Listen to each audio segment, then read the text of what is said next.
ప్రైవేటీకరణ చేసి దళితులకు గిరిజనులకు బ్యాంకుల్లో ఖాతాలు తెరిచి బ్యాంకుల నుంచి మద్దతు ఇచ్చి వాళ్ళ అభ్యున్నతి కోసం పనిచేసింది శ్రీమతి ఇందిరాగాంధీ గారు.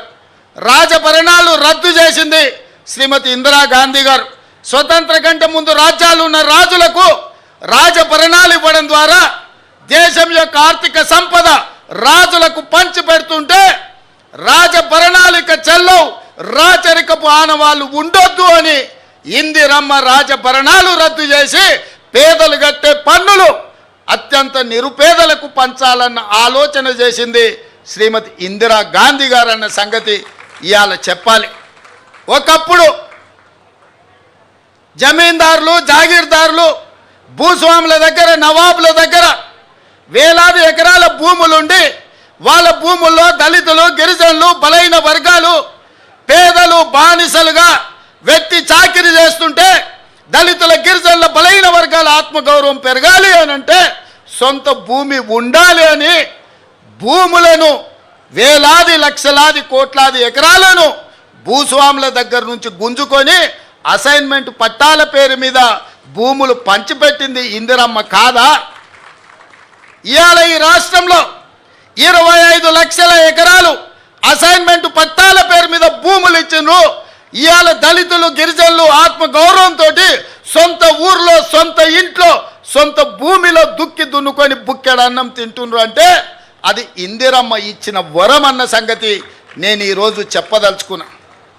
పూరు గుడిసెలల్లా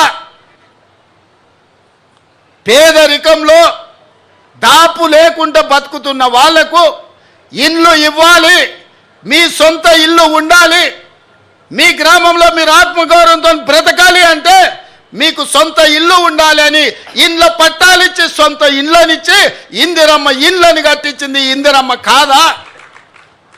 ఇవాళ పేదల కోసం అసైన్మెంట్ సీలింగ్ యాక్ట్ను తీసుకొచ్చి లక్షలాది ఎకరాల భూములను పేదలకు పంచిండ్రు.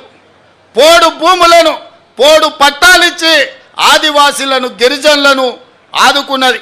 ఇవాళ మా లంబాడే సోదరులు రవీంద్రనాయకుడు ఉన్నాడు, లంబాడాలని ఎస్టీలలో చేర్చింది ఇందిరమ్మ కాదా? ఇవాళ ఎస్టీ రిజర్వేషన్లు డాక్టర్లు, లాయర్లు, ఇంజనీర్లై, ప్రజాప్రతినిధులై చట్ట సభలలో ఎమ్మెల్యేలు, ఎంపీలు, మంత్రులైన గిరిజన సోదరులారా, లంబాడి మిత్రులారా, ఇవాళ మీ అభ్యున్నతికి కారణం ఇందిరమ్మ కాదా అని నేను అడుగుతున్నా. ఇవాళ ఈ దేశంలో రిజర్వేషన్లు ఇచ్చి రిజర్వేషన్లు తెచ్చింది కాంగ్రెస్ పార్టీ. పండిత్ జవహర్లాల్ నెహ్రూ ఇందిరమ్మ కాదా అని నేను ఈరోజు ఆలోచన చెయ్యమని అంటున్నా. అలాంటి ఇందిరమ్మ ఈ దేశ సమగ్రత కోసం, ఈ దేశ అభ్యున్నతి కోసం, ఈ దేశాన్ని ఉన్నత శిఖరాల వైపు నడిపించడానికి ఈ దేశంలో వచ్చిన ఉగ్రవాదాన్ని అణచివేస్తే ఇందిరమ్మను పొట్టన పెట్టుకున్నది ఉగ్రవాదులు కాదా? ఈ దేశం కోసం ఆఖరి శ్వాస వరకు, చివరి రక్తపు బొట్టు వరకు త్యాగం చేసింది ఇందిరమ్మ కాదా అని నేను ఈ సన్నాసులను నేను అడగదలుచుకున్నా. వారి వారసత్వంగా రాజకీయాలకు దూరంగా ఉండి పైలట్గా, ఒక ప్రధానమంత్రి కొడుకుగా కాకుండా ఒక సాంకేతిక నిపుణుడిగా దేశానికే దూరంగా ఉన్న రాజీవ్ గాంధీ ఆనాడు ఇందిరమ్మ మరణం ఈ దేశానికి నాయకత్వ సమస్య వచ్చినప్పుడు అందరూ, ముఖ్యులందరూ, ఈ దేశ మేధావులందరూ రాజీవ్ గాంధీని దేశానికి రప్పించి ఈ దేశానికి ప్రధానమంత్రిగా బాధ్యతలు తీసుకోమంటే ఆనాడు ఈ దేశ ప్రజల కోసం, 100 కోట్ల జనాభా కోసం ఆనాడు రాజీవ్ గాంధీ ప్రధానమంత్రిగా బాధ్యతలు చేపట్టిన వారు ప్రధానమంత్రిగా బాధ్యతలు చేపట్టినంత వరకు 21 సంవత్సరాలు ఓటు హక్కు ఉండే. కానీ దేశం యొక్క భవిష్యత్తు యువత చేతుల్లో ఉంది. సమూలమైన మార్పులు రావాలంటే, ప్రపంచంతో పోటీ పడాలంటే 21 ఏళ్లకు ఓటు కాదు, 18 సంవత్సరాలు నిండిన నూనూగు మీసాల యువకులు ఈ దేశ భవిష్యత్తును నిర్ణయించాలి.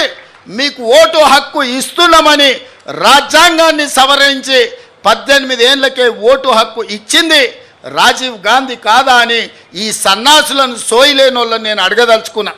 ఇదే కాదు, మహాత్మా గాంధీ గారు ఒక మాట చెప్పిండ్రు, ఈ దేశం యొక్క ప్రాణం గ్రామాలలో ఉంది, ఈ పంచాయతీలే పట్టుగొమ్మలు ఈ దేశానికి అన్నారు. మరి ఈ పంచాయతీలే పట్టుగొమ్మలు అంటే ఢిల్లీలో నుంచి నిధులు రాష్ట్రాలకు వస్తే గ్రామాలకు చేరట్లేదని ప్రత్యక్షంగా కేంద్రం నుంచి